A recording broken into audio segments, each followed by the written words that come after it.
Good morning and welcome to Today in LA. I'm Mike Amos, and with us later on today will be young Mike Amos speaking to you from Brayton Beach, Florida. Of course, it is the eve of the big high school football scheduling, and we'll be bringing you information on that. Andalusia and Opt, two bitter rivals, go at it tonight in Andalusia. So that would be a good one to go to if you're just sitting around wanting to watch a high school football game. And it should be a good one. Andalusia and Opt, Mike DeBose, Opt Bobcats. And we went back home a couple of years to play for his old high school, the Opt Bobcats. I remember so well for years and years, Charles Henderson opened up with Opt, and it was always tough. We ran our wind sprints after practice. I used to say, "Hey, how about this? Opt. Yep, that's how fired up we were to play the Opt Bobcats every year. But should be a good one. And also Friday night, two staunch rivals, the Brantley Bulldogs and the Luverne Tigers, go at it. So that should be a good one. We'll be talking to you about that. Also, the Wiregrass Sports Hall of Fame inductee was a well-known figure, in my opinion, Grady Elmore Jr. goes into the Hall of Fame this weekend. He was outstanding. I mean, I saw him play. He was outstanding high school quarterback and guard on the basketball team and shortstop on the baseball team. He was a free sport letterman and a good one. Of course, he went on to play for the University of Alabama, and I know he handled most of all the kicking for a long time, and he was a great athlete, no question about it. Grady Elmore goes into the the Wiregrass Sports Hall of Fame in Dothan. Of course, I want to mention the Auburn Tigers have gone at it with another big scrimmage, and they had a couple of guys hurt, and hopefully they'll be back in action soon. Also, the Enterprise Wildcats under their new head coach, Ben Blackman, are ready to kick it off, and they'll be kicking it off this Friday night. And I know a lot of, I don't know, wait a minute, excuse me, Enterprise plays the next week. But they should be good, and Ben Blackman's an outstanding young coach, and I've known him a long time and know his family, and great athletic family, and I know everybody's excited in the Enterprise camp to ready to get going. Charles Henderson and Brundage go at it. Yep, that's right, Brundage. Charles Henderson and Pike County High School go at it tomorrow night in a jamboree, and a lot of folks are anticipating that to be a real battle. Pike County really gained a lot of players over the last year and a half, and they under Coach Hurt should be very good. So Charles Simpson could be in for a tough one this Friday night in Brundage, and of course we're looking at some other games of interest. Of course, Dothan at Carroll of Ozark, that's going to be a big game. You know, always a big rivalry. Troy University is pretty much through all of their two a day and three a day practices. I don't know if they took any 3 a day practices, but I know this: the practices they took were long and hard. Because I watched them, they practiced hard, man, and they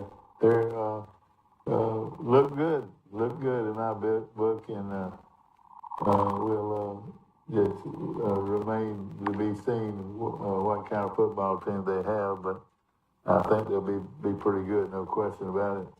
We're looking at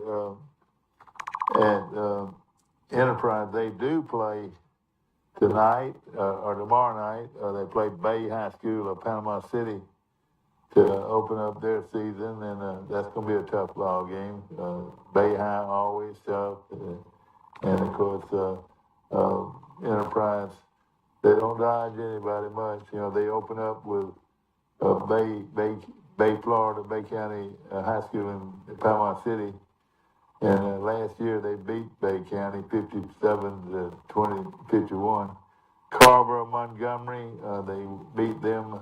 Dothan, they won against them 48-14. Davison of Mobile. Then comes Phoenix City, always a tough one. Fort Walton Beach High School, the Choctaw come to town. Fort Walton Beach High School. And they won that one. And then at Prattville last year, lost a tough one to them. Then Smith Station, Jeff Davis at Auburn High School. Auburn High School won it, but that was in the playoffs and state playoffs at Fairhope, and they won that game and then lost to Auburn High School in a pretty high-scoring game. So it's going to be a great year if you're an Enterprise Wildcat supporter. They're going to have a good football team. Of course, a lot going on in our neck of the woods. The Pike Liberal Arts travels to Mobile to play Mobile Christian, a good program down there. In fact, they were preseason ranked 7th in 7A, and it's a good program. And that's going to be a real challenge for Pike Liberal Arts going up against a very good 6A school from Mobile Christian. Now, of course, Coach Baxley has them ready. I guarantee you they'll play hard like they did against Highland Home, and whether they win or not, they look like they're going to get better every game, and that's what the key is to get better in every game and build your program like that. And I think they're going to surprise some people though on how strong physically they are, and you got a running back named Nino, and Nino is the real deal. I promise you, the running back at Pike Liberal Arts. Of course, some other games to look at in our area. Headland is playing at Geneva. Those games are played tomorrow night. Dale County is playing at Arrington. That ought to be a good one. Daleville playing at Goshen. Goshen coming off a tough year last year, but I promise you they're going to be much better this year. So watch out for those Goshen Eagles. Wicksburg at Houston Academy tomorrow night. Elba and New Brockton. That should be a good one right down the road from each other. And New Brockton looks to be much improved. Island Home at Providence Christian. And, of course, that's Kenny Keith's team, former Charles Henson player. And they look to be much improved over last year. Of course, we've got Albee over here, and also the Crimson Tide getting ready. We got a call coming in here. Good morning. You on today in LA? How you doing? Good morning.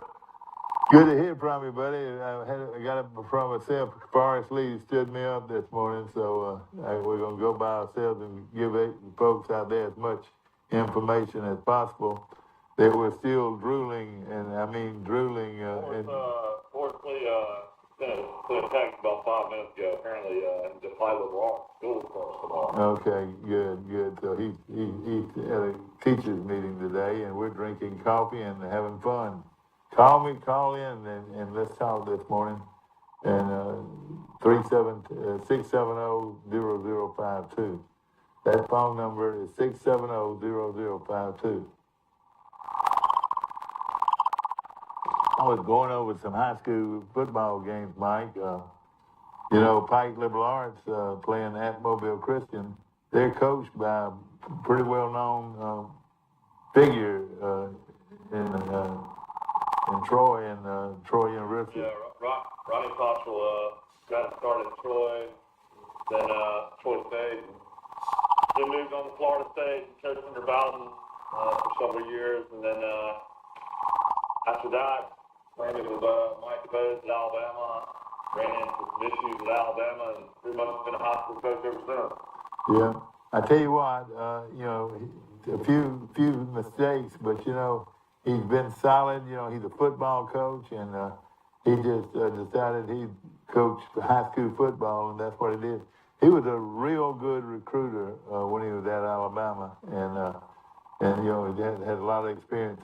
And he probably came close to getting Florida retirement too. Oh yeah. Coached in Florida State, probably close to 20 years. That's right. Been there a long time. Yeah. Well, and he's a fine fella. Now I tell you what, he's a good friend of mine. I've known him a long time, and he's a fine person. He really is. Yeah, I mean, he was a recruiting guru at Florida State. That's why Alabama wanted him so bad. He's a great recruiter. And, that was tough for him to leave Bowden's staff. I'm sure he was on Bowden's staff. Nobody ever left. I'll tell you this. For so many years. And I'll tell you this. He would have advanced and been a college coach. Well, you might have already been a college coach. You're a head coach. He was definitely trending that way. I know my wife's first cousin was recruited by Florida State and Alabama, Sam Collins. Yeah. Out of Fayette. Yeah. And his dad and Sam still rave about Ronnie Cottrell, about what an amazing man and amazing guy he was. Oh yeah. And that was to go play at Florida State. Yeah, that's right. At the time. And you're right. And of course, his relationship with Coach Bowden would have taken him a long ways. No question about it. Yeah, I think he regretted not going to Florida State because Florida State was throwing the ball up and down the field and had all these Heisman Trophy quarterbacks, and Alabama was struggling at the time. You know, he got his start at Troy with Chan Gailey, and Chan Gailey hired him, and he did a good job at Troy University under several coaches there, Coach Rhodes and a few other coaches. Mike, looking at Sampson at Geneva, and like I said yesterday, if there was a basketball game going on, you would sure know all about it, Sampson and Geneva. But there's a new store in Sampson, so you get cold drinks and even get food. So the new station there, and congratulations. Big gas station they built. That was a smart move. They needed a gas station. They did. No question about it. And of course, we're getting ready also for a big game with Luverne and Brantley, Mike. It should be a good one. And it's not mentioned in our newspaper today, so I don't know. That's the problem. You don't know it's Jamboree. You don't know what's I'm pretty sure it's a regular game. A real game. Yes, but I don't know where they're going to play the game. I'm not sure. Are they going to play? I want to say they're going to play at Glenn Daniel Field in Luverne. But somebody can call in and give us a hand on that. Of course, Barber County is playing Petula Charter of Georgia. I don't know who that is.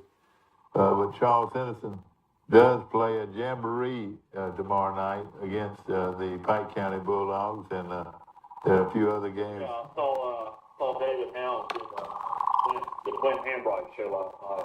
They did a good job. Oh, how did they? What? I didn't see it, but a good show. Yeah, good show. Who? House does a good job, and Coach Handbrake acts like Charlton is ready to go, so we'll see. Who did that game? It wasn't a game. It was a coach's show. I know who did that coach's show. David Helms, Oh, okay. Goshen head coach, and Charles Anderson president. Oh yeah, he'll do a good job on that. I'm glad to hear that he's working with us on that. And you know, I did that coach's show for many years on a Wednesday night.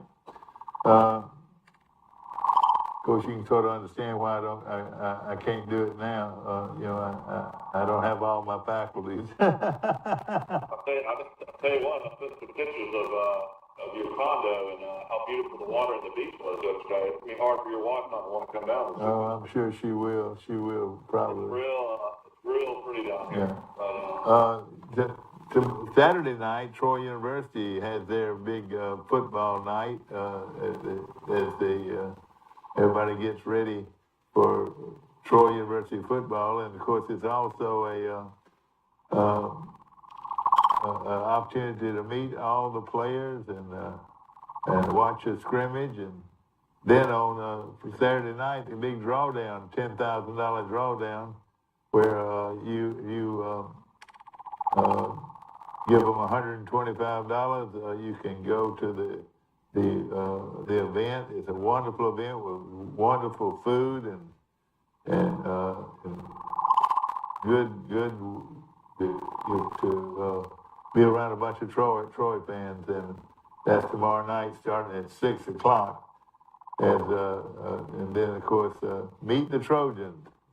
And you know, not only can you meet the Trojans, you can meet the cheerleaders, the outstanding volleyball players who hail from everywhere in the country, and probably some soccer players are going to also be there to meet you, and you need to get down there and take your kids down there and say, hey, these are good college athletes that chose Troy University to be their home for the next 4 years, and hopefully with some championship teams. And I know they're looking good, though, looking very good. Mike Amos has joined us now. I read also that a Troy Athletics announced a revamp of the T-Club Letter Winners Association as well. So any former players that want to get back involved in the university, T-Club membership is just $100 per year. Please indicate special event, tailgate support membership to the Troy Alumni Association. I know you've been a part of that over the years. The design is to provide an opportunity for letter winners to stay connected, engaged, involved with Troy Athletics and their specific team. The T-Club will be managed by former football letterman, two-time Troy graduate and current assistant athletic director of Chicken, Ryan Cady. So they want everybody that's played a sport in Troy to be involved. Yeah. Well, I look forward to it, and you know, you can take pride in being a part of a great group of Troy University alumni and letter winners at Troy University, and hopefully it'll get bigger and bigger. And Ryan Kay will do a great job, no question about it. I think Troy's partnering with a wine. Nano's wine, officially licensed wine to Troy Athletics. They'll actually have a wine bottle with a Troy T on it. And the class you graduated with, that's interesting to me. That's what I do for a living down here on the beach. Well, what's the name of it again? Nanos.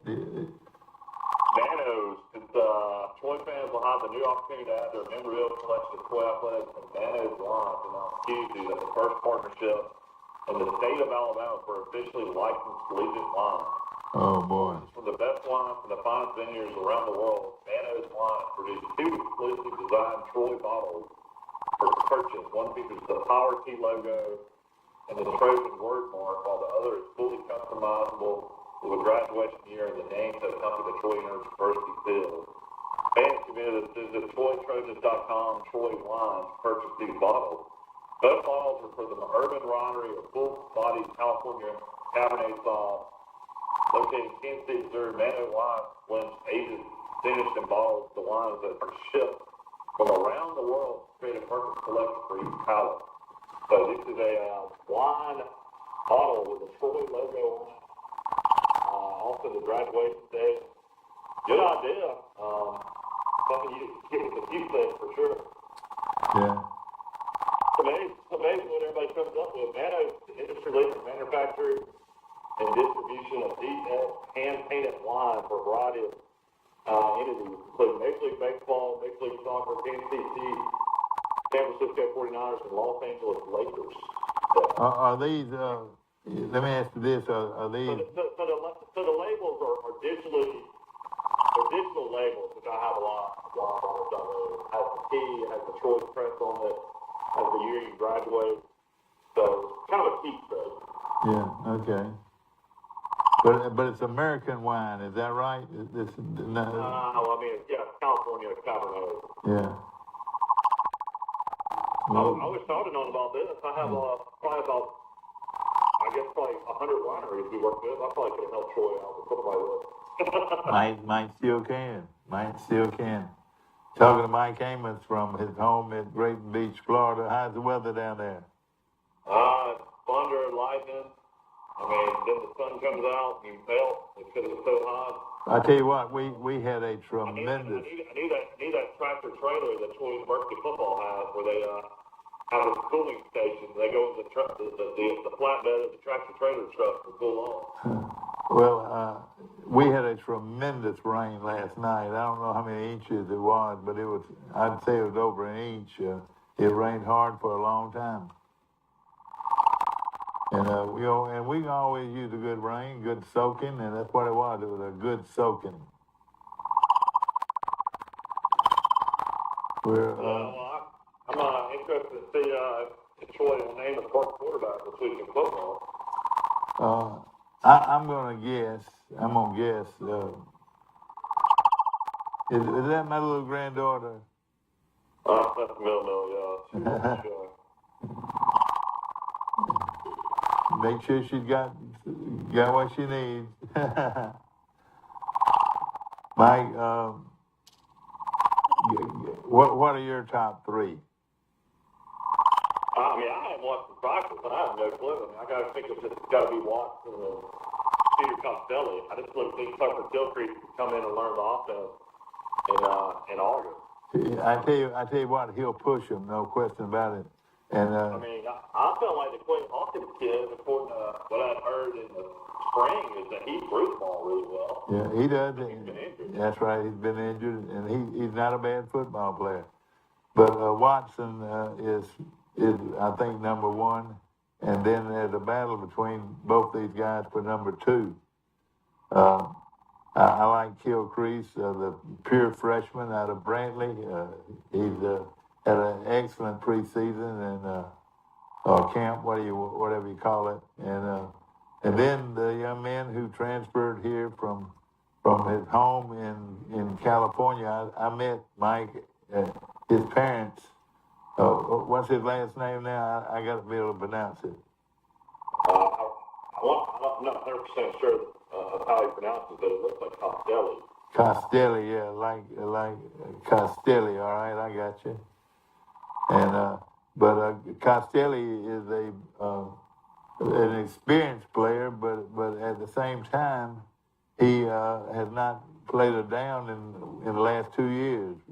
Yeah, he ran into horrible California politics when it came to COVID. They didn't have a fall football schedule. They delayed it to the spring, but Costelli was such a highly recruited athlete, quarterback, that he went ahead and signed with Utah out of high school and went ahead and enrolled in that spring instead of playing the senior year.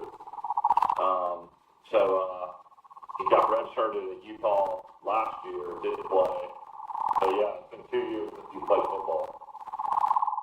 And I tell you what, Gilchrist is not afraid to challenge all of them. This Tucker Gilchrist, the young freshman. That's not not the good sign. But I mean, don't get me wrong. I think Phil Creed is a good player, but he played at a 1A high school. He was injured twice last year at Brantley. I mean, you're talking about a guy. Can you take shots from Division I players? You know, can you stay healthy? I mean, if he's the starting quarterback going into Ole Miss, that's not a good sign about what Tim Lipsey did as a recruiter. Yeah. The quarterback position. But The hand-picked guys, Summerall and Joe Craddock went and got Peter Costello. After the spring, both quarterbacks threw 2 interceptions in the spring game. They were not confident in their quarterback, so they went and got this guy that was a 4-star out of San Mateo, California. They think this guy is the guy that's going to win the job, I would think. yeah. If he doesn't, it doesn't look good on them. Now he was a 4-star, and they came out of a football school in California. I know Costello's only a freshman. Gunnar Watson's been there, I think it's his 5th year, because we got COVID this year. But I mean, it's one of those type of things that I don't know. I mean, It's Costelli. You said he has all his eligibility left. Yeah, he's been on 4 years. Oh man, he looks like a grown man out there now. He's a specimen. He'll go at least 220. I mean, maybe Watson will make better decisions with Craddock as offensive coordinator. You know, it looks like Troy's going to try to run the ball downhill. Yeah. It looks like they're going to be a lot like Kentucky as far as physical running game, throwing a lot to the tight end. I mean, every once in a while hoping to stretch the field, hit a deep throw, but I mean, with Troy's running backs, if their offensive line's improved like everybody thinks they'll be, maybe that's their strategy. I know that's going to be their strategy against Ole Miss. Well, they want to have ball control drives to keep Ole Miss's, offense on the field, because Ole Miss's offense is going to, be a quick scoring offense. That's easy to say. yeah. I tell you what, Troy's defense better be in shape, because God knows Lane Kiffin's going to run about NASCAR, get to the line, running as fast as possible, and try to wear Troy down. In his last report, and I've got it right here, he says the most improved people on the field are the offensive linemen. He says, and also, Mike, they really like the transfer from Mississippi State, Kyle Case. That they like him. I think he'll be a starter. And he played at Mississippi State just last year. Yeah, he did. Well, he's out of Blunt High School, and he didn't, like he said, didn't get enough playing time, so he wanted to go where he could play. And he said, he's out of Blunt High School in New Orleans. No. He's from New Orleans, Louisiana. No. All right, look here. He said, I think he's hungry. He's from Mobile and went to Blunt High School. That's what Josh Boutwell. He was just born in New Orleans. Yeah. In fact, Troy Messenger has a new sports director, and I really like him. I met him yesterday along with Bobby Rice's office, and name is Josh Boutwell. He's already made connections with your buddies up in Montgomery at their talk show, and he's going to come on our talk show, this talk show every Monday morning and highlight the weekend for Troy, and going to help us let everybody know how everybody's doing. Yeah, Troy got two transfers in late out of the portal. And one of them is already started making hay. Oh, that's crazy that he could do that quick. Yeah, I'm trying to find his name. If you'll think about it, Mississippi State. Kyle Cass. Yeah. Redshirt junior, New Orleans, Louisiana. Matty T. Blunt Hospital, Mississippi State. And that's all we got. He's big cornerback, though, 6'2", 195. Yeah, he's a thin guy, but you said he weighed 198. That's pretty big. It says Cass has really good length and athleticism and runs well, Summerall said. he looks like an SEC body as a defensive back. He's a good-looking kid. So that's a plus to help us in our secondary. Yeah, I mean, he's a guy that's been in Mississippi State probably 3 years. He's a redshirt senior. Yeah. And of course, Coach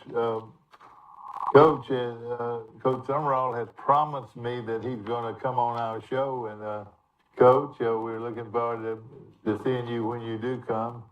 And everybody's excited about getting started. And Troy. The kickoff party will be Saturday night from 6 to 9 p.m. Of course, the grand prize is $10,000, food, beverages, silent auction, live auction, and more. All the coaches stuff will be there as well. And then Meet the Trojans will be earlier on Saturday morning, I believe, at 11 o'clock. Well, it's going to be a lot of fun, and we're looking forward to it. I guess weather permitting. I guess if it's raining, I guess they'll go to the gym. Yeah, they probably no question about it. We've got a call coming in. Let's put you on hold. Good morning. You're on Today in L.A. How you doing? Hey, Mike. Will Matthews. All right, hold on, Will. Hold on 1 second. All right, we got both of you. Mike Amos calling in from Grayton Beach, and Will Matthews, my good friend, calling in from from Ozark, as Carroll High gets ready to play a high school football game this weekend. Do you keep up? They've got a hard one. They play in Dothan. I know it, and that's always been a big rivalry, though, hasn't it? I mean, has Dothan really been strong though since they merged? I mean, I don't remember having too many amazing records coming out of there so far. No, they haven't. They haven't. No, they're a basketball school. Yeah. They're not really baseball. They're not really a football. I'll tell you this: they'll play hard against Dothan. And what's my buddy's name, Mike? That the line coach. Super. Yeah, Danny Super is maybe the best assistant coach in high school football. He is an excellent football coach, and he's at Carroll. He coaches the offensive line. So, Will, everybody in golf talking about that shot that Will Dallas did not make. The ball was off the rock. He was probably 20 feet from the hole to win the first playoff event. You played golf all your life, played at Vanderbilt, all SEC golfer. What would you have done in that situation? Would you have tried to move it a couple inches where you would have definitely won the tournament? Or would you have gone back to the drop zone and had to get up and down like Keon did in the winter? Well, remember this. The other guy had already hit the drop zone and missed the green. I know. So there was no way. Yeah, so there was no way he was going to make the boat. I mean, that's the best he can make the boat. At best, he was going to make 5. Yeah, that's right. That's right. Anyway, so it's a no-brainer. I mean, if he tries to hit that ball, Michael, he could ricochet back and go back in the water easily the way it was laying because he couldn't get a club on it. The amazing thing, though, is Steph Straka, who played collegiately at Georgia, actually lives in Birmingham, Alabama, plays out of Birmingham. He sees Al Ford, hits the ball in the water. I mean, Will, how in the world is he not 35, 40 feet away on the green to win the tournament? I mean, how does he even go for that pin? It's just strange. But they're hitting a wedge. I mean, That was a hit or wedge.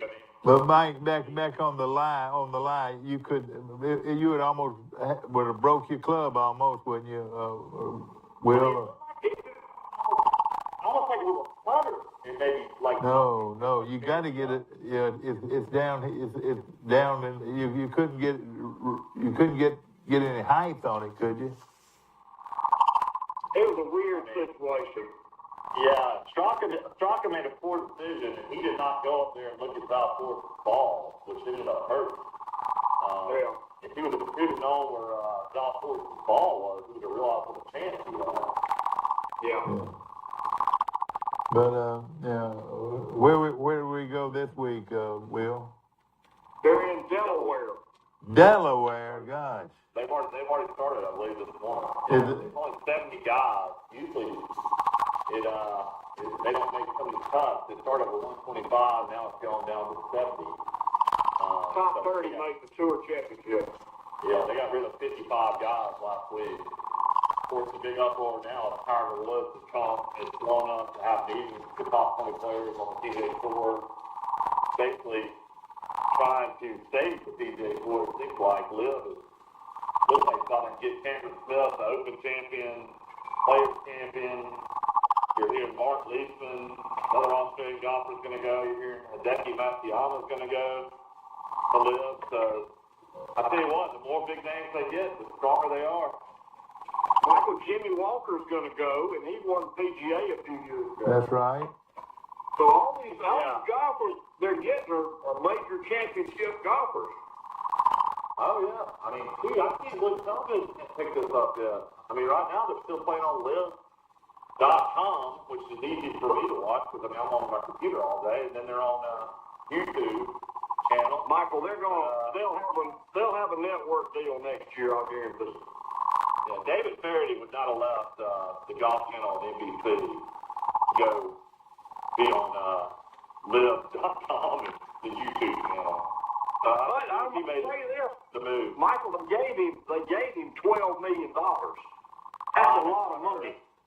You know, that's a lot of money. A lot of money. Apparently they offered Tiger Woods $900 million. He turned it down. Oh, man. You know, and I can guarantee you, if they'd let him ride a golf cart, he'd think.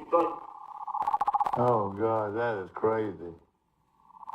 Yeah, you're right. Of course, on the Corn Ferry Tour, the kid out of Alabama won again. Robbie Shelton. He's now won 2 tournaments. He finished second on the Corn Ferry Tour. He earned his PGA Tour card again, so hopefully he'll be able to stick this time. Robbie Cotton's from Mobile, isn't he? Robbie Shelton. Yeah, he's a great. You know, you got Mullinex playing great golf. He's the kid out of Gardendale, lives in Birmingham. And then Robbie Shelton. Yeah, Robbie Shelton won the Future Masters. Yeah, Robbie Shelton's a great player. He was on the PGA Tour and lost his card. Did he play at Alabama? Did he play collegiately? Yeah, he was on the national championship team at Alabama. He was All-American. You know, I was at a wedding, and a girl from Birmingham got married out in New Orleans in January. And I'm at the church, and I started talking to a guy, Will, and I heard it's like 2 or 3 of the Alabama national championship golfers were going to be there because their girlfriends were at the wedding. And I'm standing there next to the guy, start having a conversation. Next thing I know, it was Drew Love.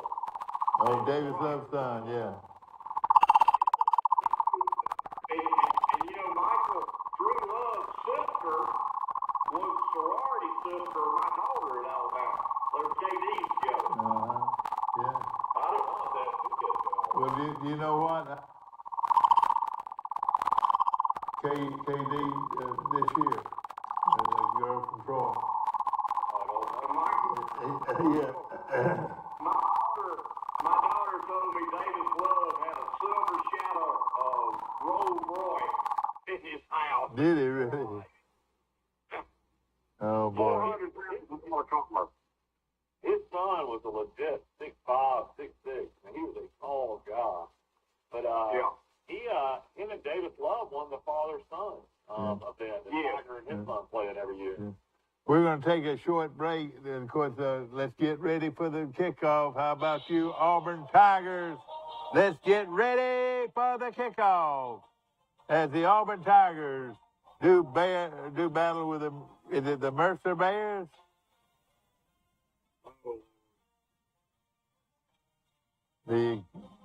We'll be back in just a moment. In the market for a new or pre-owned vehicle? We've got what you're looking for.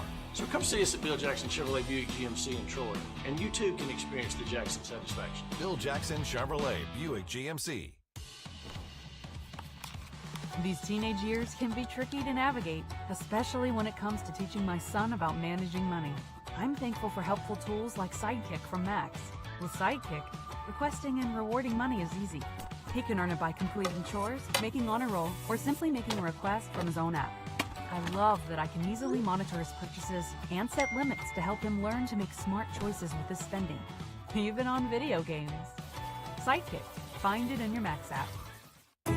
A personal touch, a high level of trust. Whether it's checking and savings accounts, personal or business loans, or our local friendly service. That's what Troy Bank and Trust customers expect. But now we offer more. Free identity theft protection for our new and existing customers, protecting your family's time, money, and good name from identity theft. Because protecting your identity is now a big part of our identity. Troy Cable Security Wi-Fi doorbell camera allows you to answer the door from your smartphone when you are at home, at work, or on the go. When a visitor presses the button, Troy Cable Security sends a live video feed to your smartphone so you can see, hear, and speak to the person at your door. With the doorbell camera, you can have your porch light turn on automatically when it detects motion at night to create the appearance that someone is at home. You can view video clips so you can always know who stopped by when you are out. Troy Cable Security. You love them. Protect them. Our wide selection of pre-owned vehicles looks so good, you'll think they're new. So take the short drive to Bill Jackson Ford in Troy, where you too can experience the Jackson satisfaction. Bill Jackson Ford, Troy, Alabama. Greenville, and evidently he was one of those Greenville golfers. Back to our show, we were talking about Enterprise Wildcat head coach Ben Blackman. And he actually was raised in Enterprise and played with a lot of those same guys, played golf with them too. He was a real good golfer, and he and his brother both, and his daddy was in the golf business for a while. Actually owned a golf course in Greenville at one time. But he has been at some good places, and he is settled in what I think is a real good high school job. When you say, Will, at the Enterprise Wildcat, I don't know if any town loves their football any more than Enterprise. It's sort of always been that way, hasn't it, Will? Yeah, they haven't really had any success, though, in a long time. Well, I can't remember the last championship they had. It's been years. But, competing in 7A is the issue. I mean, they don't have any national rivalry except doping. They didn't have national doping in Northview, but Birds. Other than that, they had to play all the Montgomery schools, the Mobile schools. I mean, it's hard to schedule. Yeah. Auburn, they play Auburn, all them, Oklahoma. I can remember so well who's the great surgeon from Mobile from Enterprise? What's his name? Galen McCullough. Yeah, Galen McCullough, the great surgeon, one of the tops in the country. He was a center and played was All-American at Alabama out of Enterprise, and Jimmy Carroll came the next year and was also the center at Alabama. So 2 years in a row, they had Enterprise guys play center at Alabama. Interesting story here in recruiting. Keon Keeley decommits from Notre Dame. And the big story here is Alabama signed this five-star running back named Richard Young. And as soon as they signed this running back, Richard Young, for the 2023 class, he said, I guarantee you that Keon Keeley is going to decommit from Notre Dame and come join Alabama. So Keeley, they did. Well, it's not official yet. He's a 6'5", 240-pound defensive end. But everybody thinks now that he will now commit to Alabama, and Alabama will have definitely the number one recruiting class. So he decommitted from Notre Dame, and now everybody thinks he's going to sign with Alabama. It's just another knock there. Alabama just continues to reload. Unbelievable. And I hate to say this to you Auburn guys, because I really feel like you're going to be much better.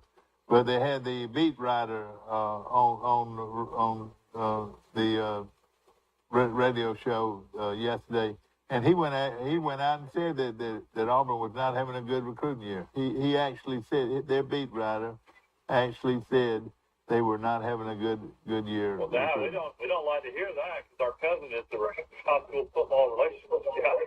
I know it. But in fact, they've got him in the wrong place. He ought to be recruiting. He's an excellent recruiter. Talking about Brent Bedsoe. That's kind of what you do, though. You're building relationships with high school football coaches to hopefully land their players. That's right. But let me tell you, Mike, answer this question, Mike. How many players has Auburn got that would start at Alabama? I don't know much about them. Take your time. You won't find one, maybe two. Yeah. I tell you what, for 3 quarters, they look like they have plenty. Yeah, that's right. They sure did. Yeah, that's right. And until that 4th quarter rolled around. But they can play on emotion, you know. Well, the running backs. They play on emotion at home better than any program I've ever seen. I mean, some of these young men they get are incredible at Auburn.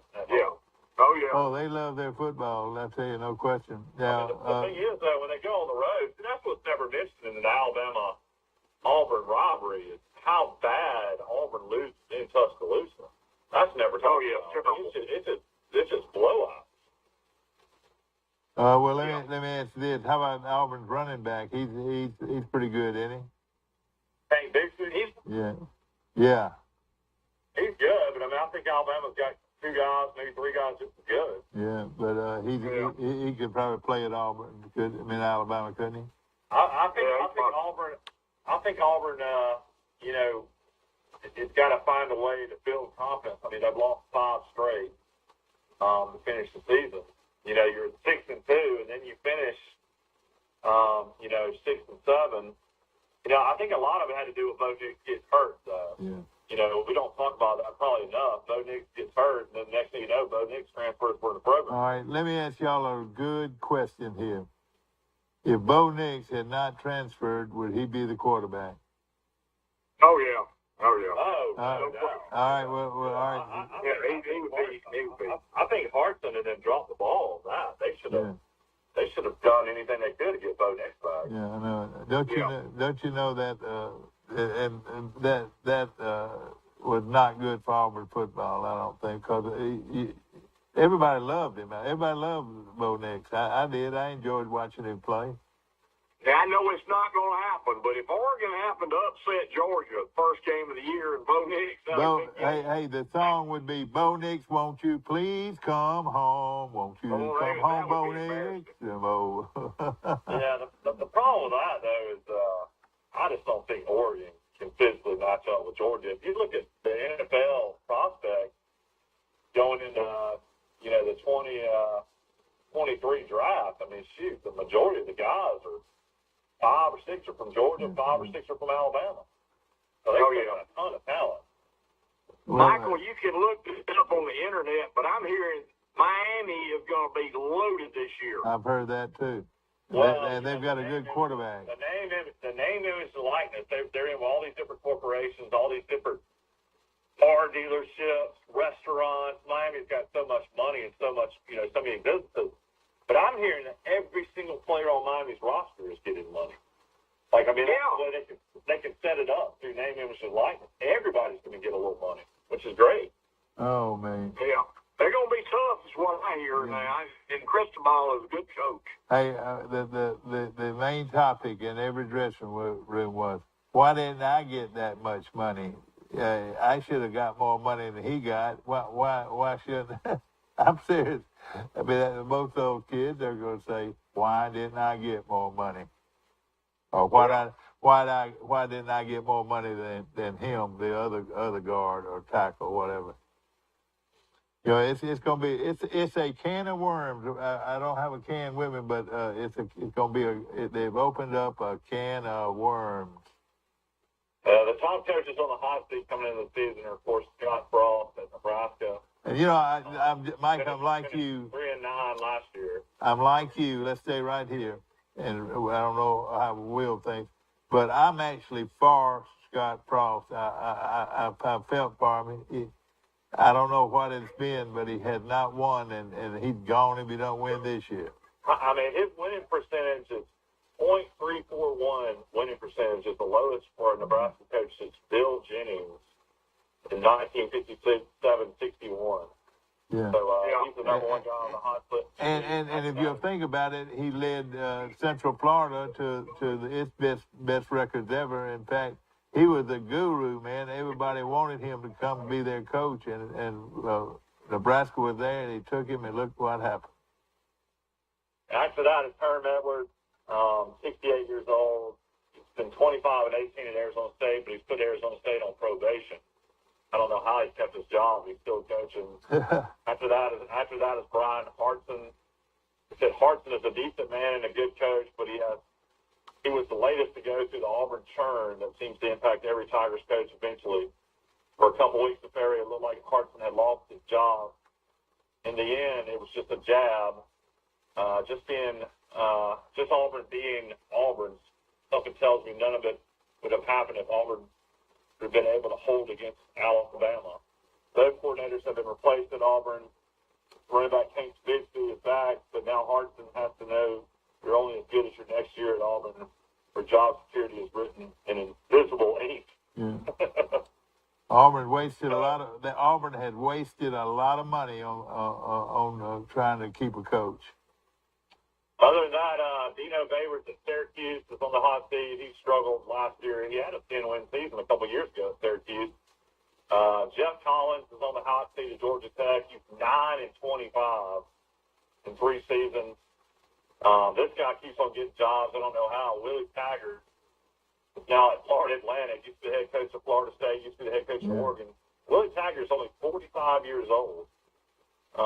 But he's on the hot seat again. Then Jake Spavital, head coach. Michael, he was at South Florida too. Yeah. Oh yeah, that's right. Yeah. He's had all kind of jobs. Jake Spavital at Texas State has not had a winning record since he's been there. And then a guy nobody cares about, Marcus Arroyo at UNLV, is also on the hot seat. Neil Brown's not on the hot seat yet, so that's good. But getting warmer on the hot seat, Mike Norvell, Florida State coach, huge year for Florida State. They opened the season with LSU in New Orleans. Carl Durrell out of Colorado is on the hot seat. Jeff Scott at South Florida is on the hot seat. So Neil Brown so far is not on the hot seat at West Virginia. Hopefully Neil will have a better year this year. Yeah. Michael, Willie Taggart got $15 million from Florida State, so he could care less. Oh gosh. No way he spent all that money. So they threw that money away. Willie Taggart got his start at Western Kentucky. That's where his first head coaching job was, and he played for Jim Harbaugh's dad. Yep. Jack. That's right. He won a 1AA national championship at Western Kentucky. But Taggart went on to coach for Jim Harbaugh after he played for his dad, and that's kind of how Taggart got, I guess, kind of leaped up through the coaching ranks. Because he played Troy a couple times when he was head coach of Western Kentucky.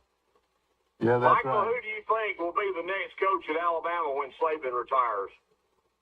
Oh boy. You're gonna think I'm crazy when I say this, but I think if he stays out of the limelight and if he wins like he won last year, I think there's an outside chance that Lane Kiffin will be the head coach. Oh. I'll tell you what, he'd be a good one. I think he's going to have to win a SEC or do something amazing at Ole Miss. Last year he had an amazing year. Last year, I used to think that it was maybe going to be Sarkisian, but after seeing him at Texas last year, I don't know if they'll improve greatly this year. No. But I know that Alabama fans like Kiffin a lot, and he's the guy that's cocky and arrogant, and a guy that I think that the fan base would rally around. yeah. I mean, other than that, I don't know.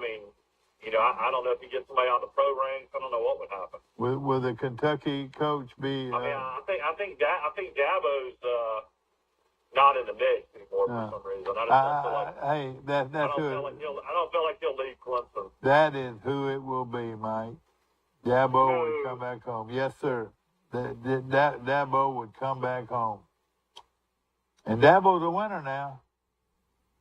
Oh, yeah. There's no doubt about it. And he's hard-nosed, and he's Bama. You know, I can see him right there, holding that jersey up and going down. He's beaten Alabama twice for the national championship, so he's got his own deal going. Exactly right. Yeah, I mean, he's the guy that's a legend at Clemson. You know, he never has to worry about a thing the rest of his life. Well, but you know what? He's just the personality for Alabama. You know, hard-nosed, hands-on coach. You know. I think he's fairly young. Yeah. His record is pretty incredible. He's 150 and 36. Oh, 150 wins, 36 losses, 11 and 7 in bowl games.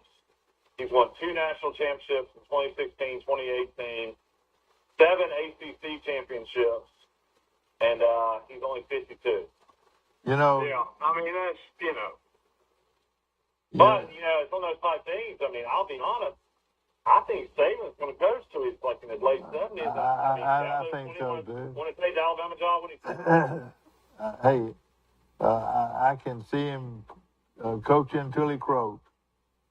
Yeah, I'm starting to look that way, too. And I tell you what, Saban, I don't know if he's gone under the knife or what, but he looks younger now than he did 10 years ago. You mean he's had a facelift? I know he had a hip replacement. Oh, did he? He's thinking, by the way, Coach, his big joke is he had a hip replacement surgery and was back in the office the next day. Yeah. Let's see how well Will keeps up with it. What is Saban's favorite snack? Oh, he eats those, they're like, what's the name of them? They're like moon pies. He likes those Little Debbie's. Little Debbie's. He likes those Little Debbie's. So next time you buy those little Debbie's, they should have Saban's name on the box. The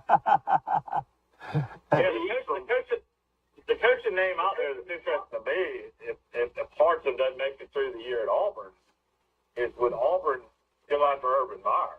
You know, Urban Meyer's still only 58. He probably wants to be a head coach again in the SEC. It might be our guy. Urban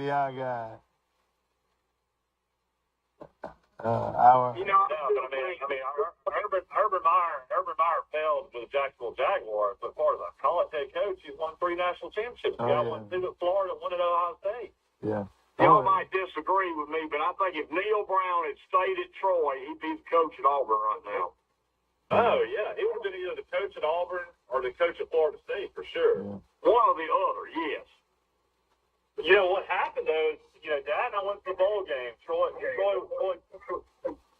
beat Buffalo in the bowl game and went 10-3. And that was his 3rd straight, either 10-win season or in one year he had 11 wins. But, Daniel Holderson was, bickering with the West Virginia president and athletic department.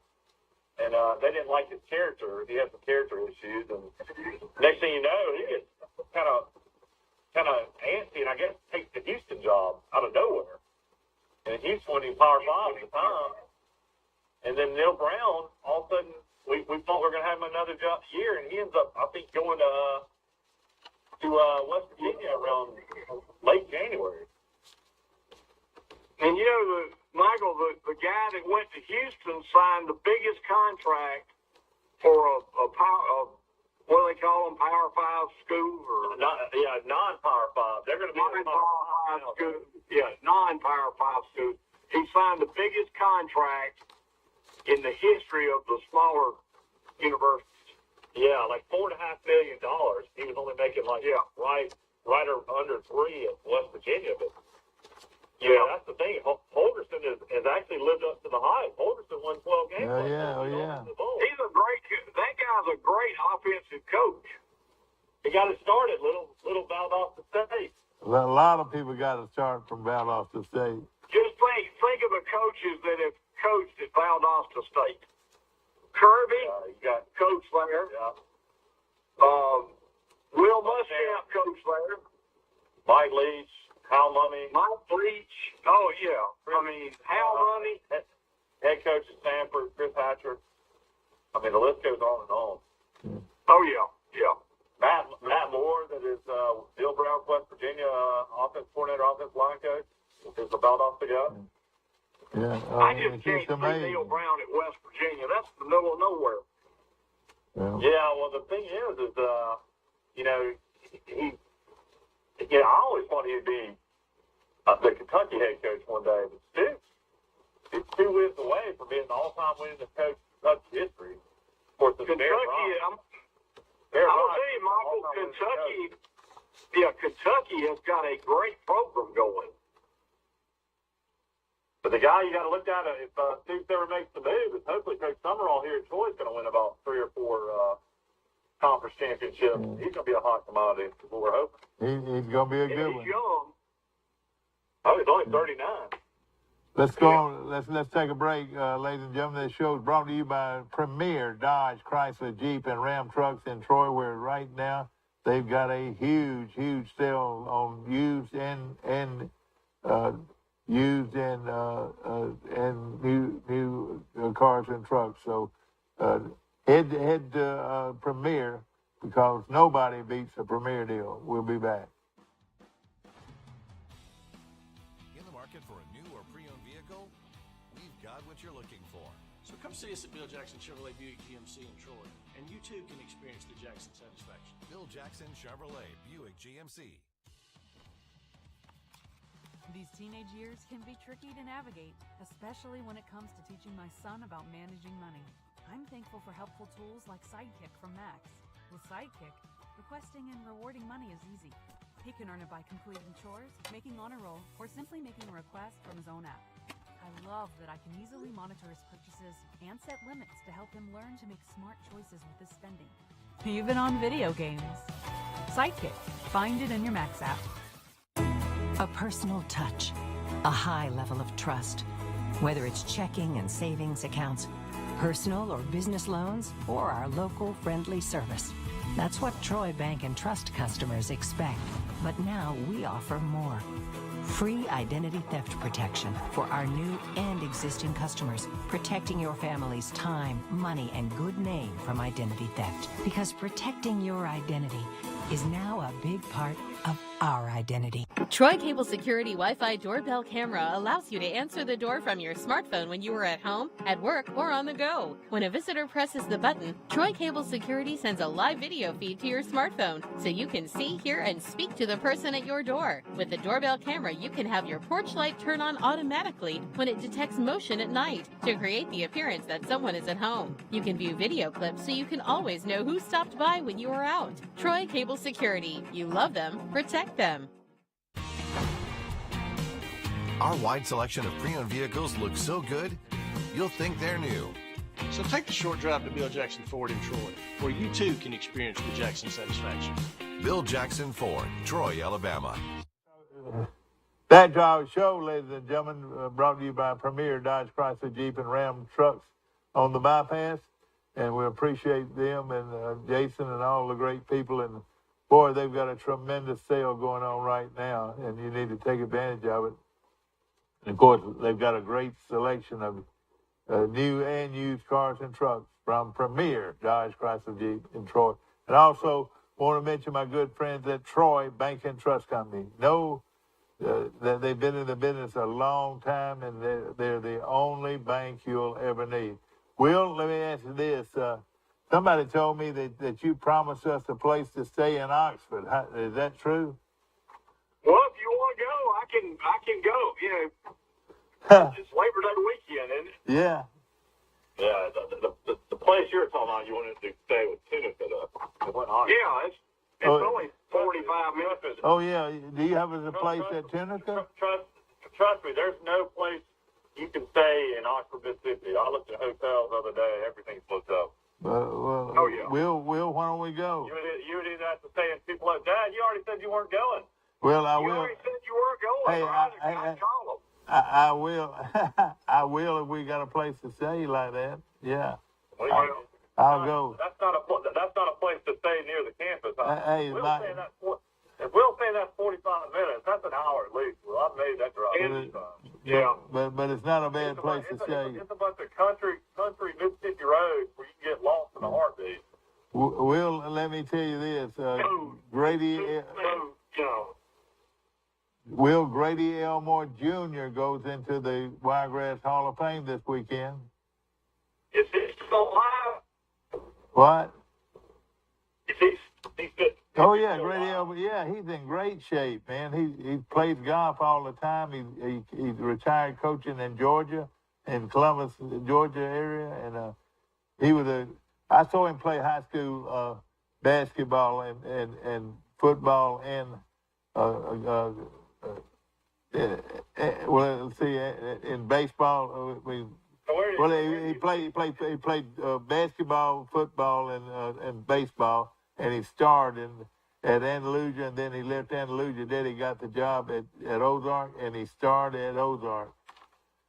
Where did he play college ball? He played Mississippi State. No, he played at Alabama. He kicked for Alabama. He's a kicker. And but he was a good athlete. He said he didn't weigh but 160 pounds when he played high school football. So, but he was a great athlete. I saw him play when Troy played Andalusia and Carroll of Ozark. He ran out of the wishbone, and his running backs were Andrews and Knowles. So there's a good article in the Dothan Eagle, about him today. You ought to pick it up. And he said we moved around a lot in the state of Alabama, probably 8 times. He said he moved around. Elmore said, but we were fortunate enough to land in Andalusia for 4 years.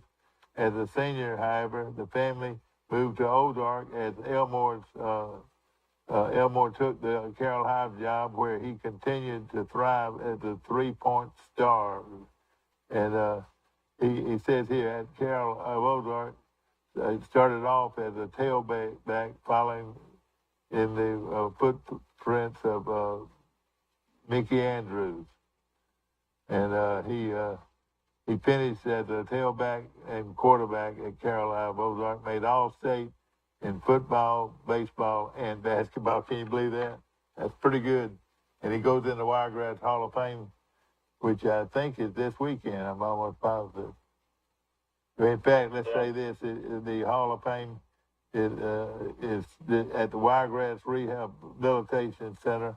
Starting at 7 p.m., Elmore joins Ricky Reeder, Tim Halsey, my good friend, very good friend, and former op quarterback, Randy Griffin, and Randy Nolan and Janie Wiggins also are going into that Hall of Fame. But he was a great athlete, and my buddy Randy Griffin was too, as a quarterback at op. Watching Major League Baseball last night, the Braves lost a tough game to the Mets, 9-7. Mets jumped out early. Braves were trying to sweep this series. They'll play one more game today in Atlanta. If they would have won last night, they would have cut the Mets lead to 2.5 in the East. But now the Mets are back up 3.5. So it's kind of a must-win for the Braves today. They're kind of running out of games to catch up. I mean, they still got about 40-something left. But you can go over to Atlanta, watch the Mets and the Braves. I guess the weather's pending. I guess more than anything, you don't ever know what this weather's going to do. Well, Mike, Alabama, they've kept everything pretty quiet over there. Well, I mean, you really don't have a whole lot to even talk about. I mean, you got so many guys coming back. I mean, Auburn's the big issue. I mean, who's going to be your quarterback? So.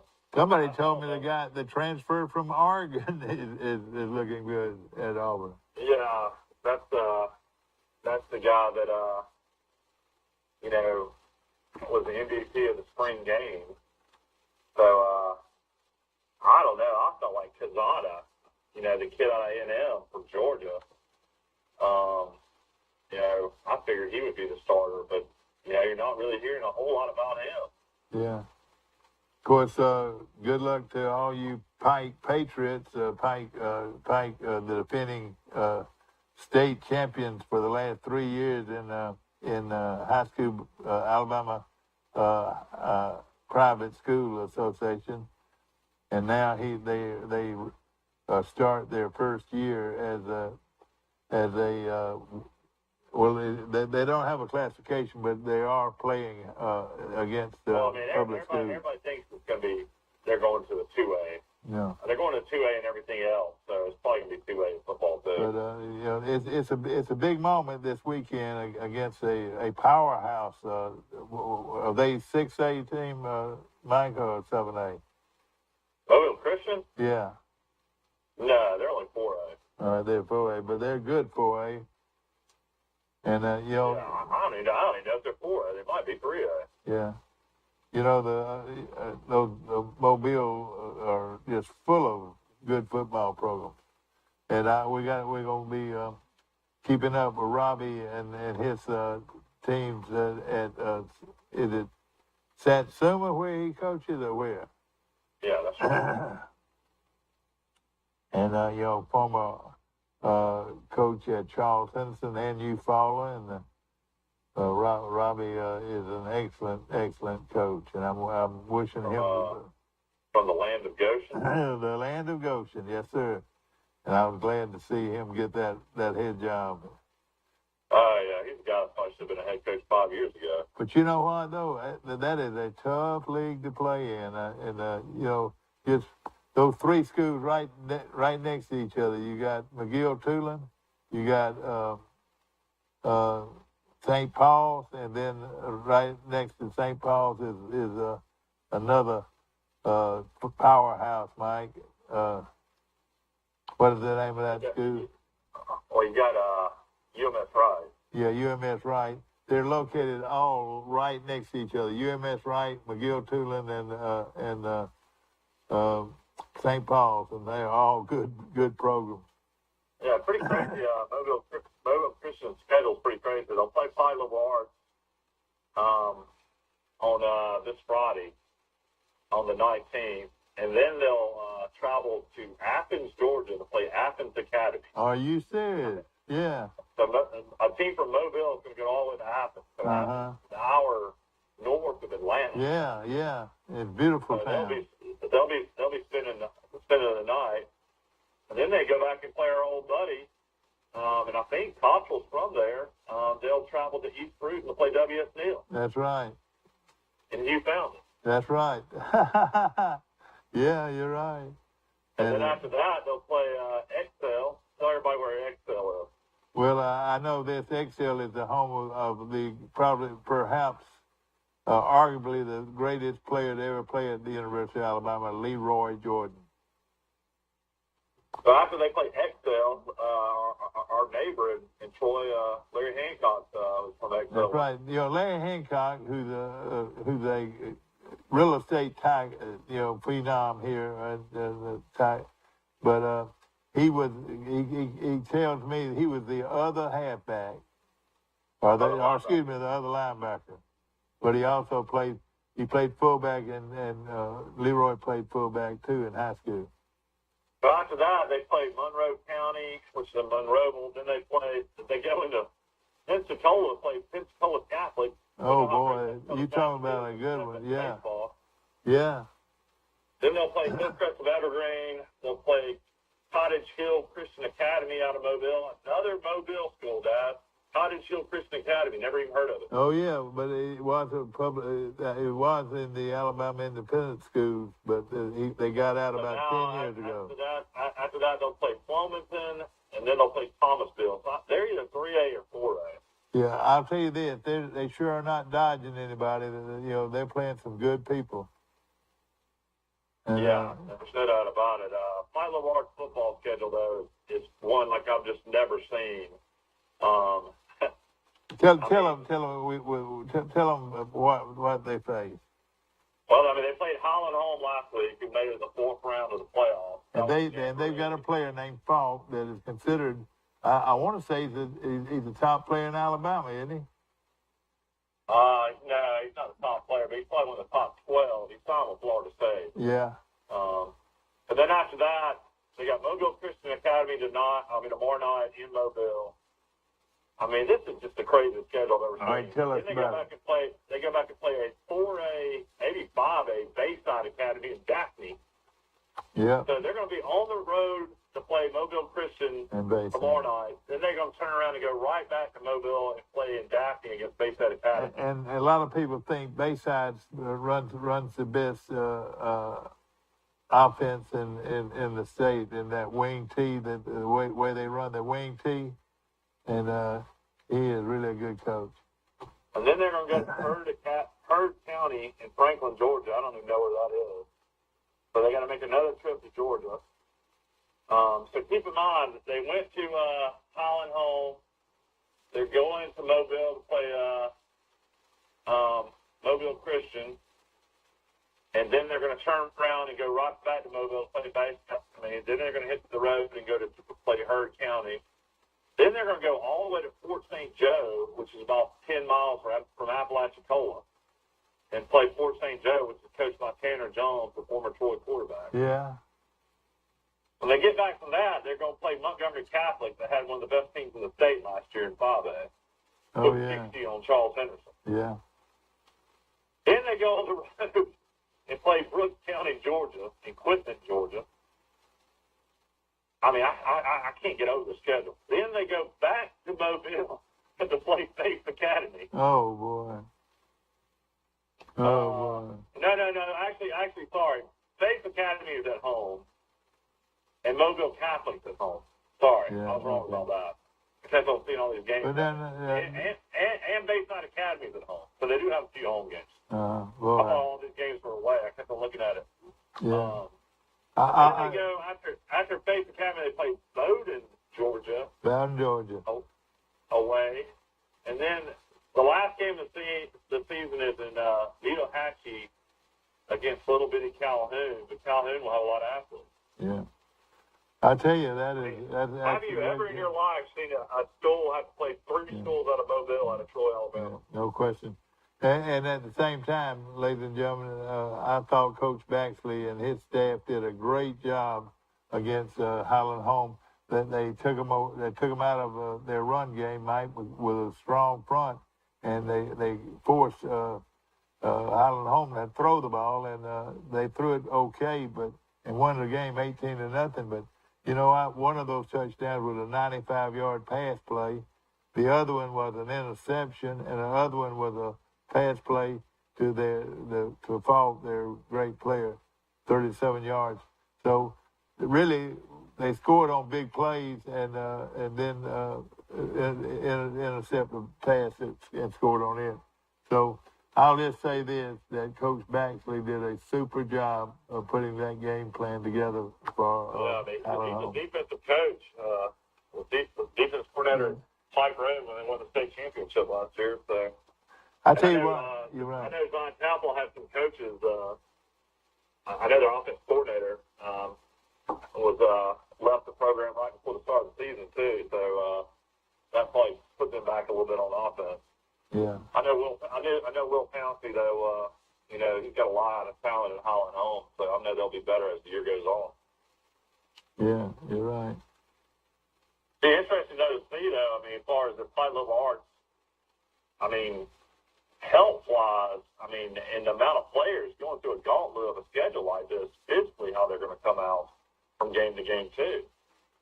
So that's what you got to worry about as a coach. These guys getting hurt. Yes, it is. No question about it. But again, they're doing the best they can with what they got. If they hadn't scheduled like that, they probably could not have scheduled enough Alabama schools to play. Well, these guys are making the ultimate sacrifice.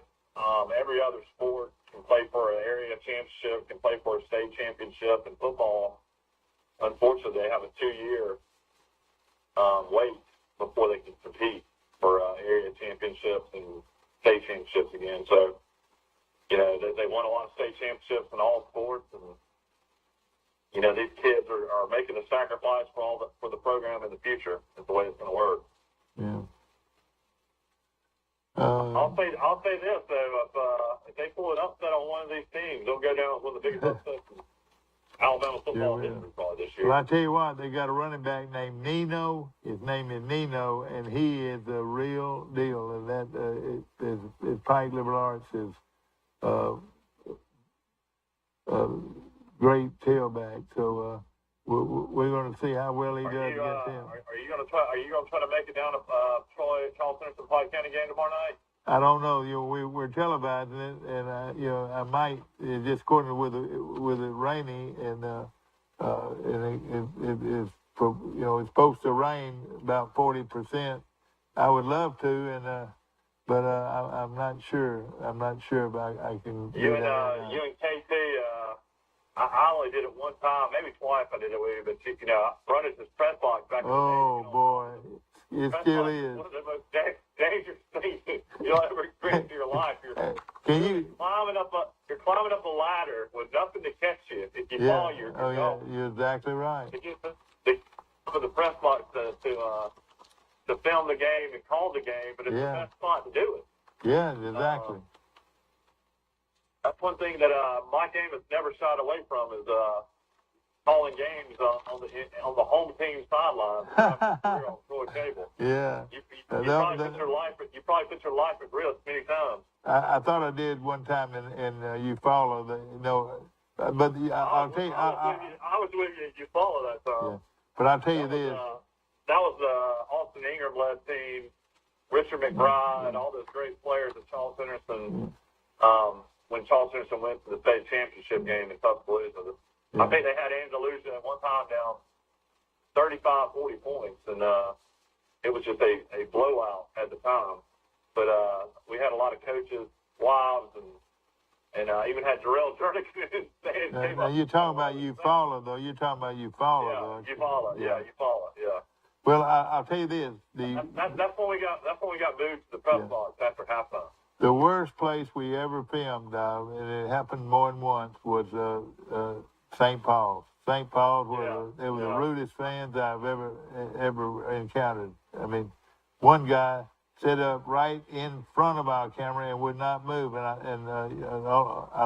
said, well, are we going to have to physically move this guy or what? I didn't know what happened, but for the first few minutes of the game, he stood right in front of our cameras.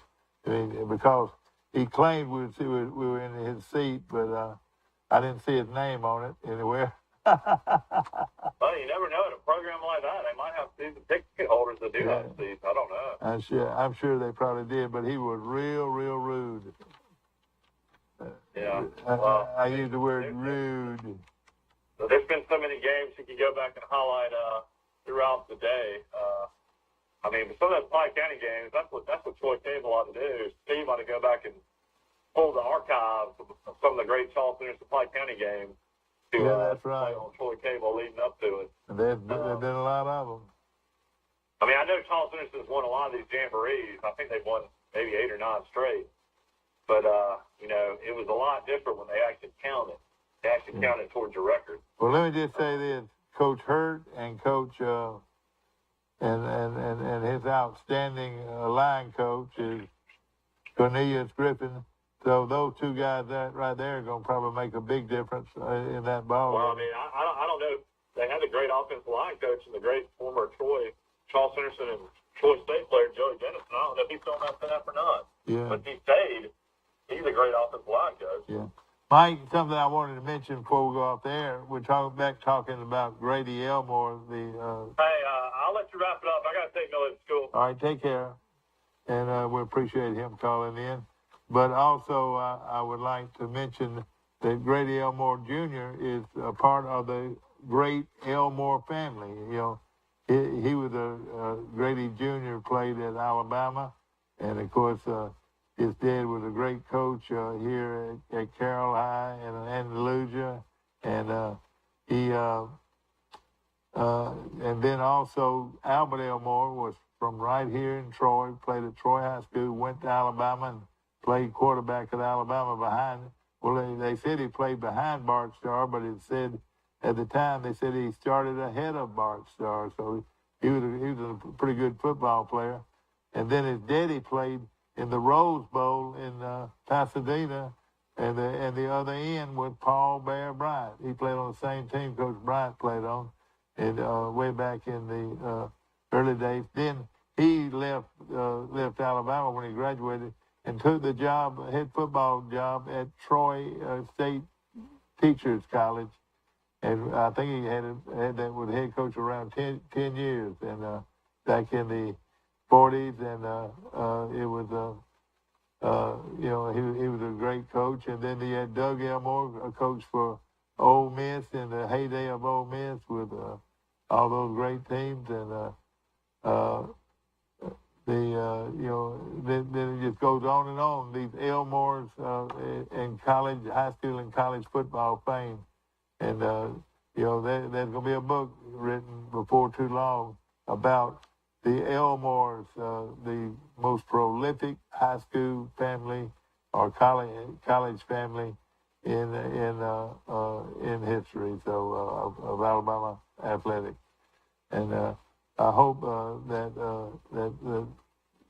there'll be a big crowd for Grady that's this weekend in Dothan, and I really got a kick out of reading the story about him and his excellent playing days at Andalusia and Ozark. So we don't want to forget the great victory, and of course the Alabama team from Troy, Alabama, just a couple of days ago, won the American Legion World Series championship with a big victory over a team from Idaho, and of all places, and they had won 2 straight prior to the championship game yesterday. But this Troy team would not be denied, and they beat the very good team from Idaho. And of course, they should be back in town now. If they are, we wish you congratulations, and what a great effort. And I say this, it's the most, out of all the great victories that Troy teams in baseball have met over the years, there's nothing, I don't think, any greater than what this bunch of American Legion guys did representing Troy, Alabama. And there were 4 pretty good players on this team from Troy. But I think it's one of the great baseball achievements of all time in the state of Alabama. In the state of Alabama, it was since 1967 did a team from Alabama win the World Series championship, and what is it? More than 50 years later, Troy, Alabama did the trick with some great players from the Wiregrass, and again. We hope to get Ross on our show. He did such a great job, with that team, and talking about Ross Hickson, their coach, and it'll go down as one of the great victories in Alabama sport baseball history. As far as winning a big time World Series. There were over 2,000 teams vying for the crown, and it came down to Troy and this team from Idaho for the championship, and Troy won. Troy representing Dothan, Alabama represented by Troy, won that great ball game. I hope you've enjoyed our show today, and we'll be back bright and early tomorrow for Today in LA. Have a good one.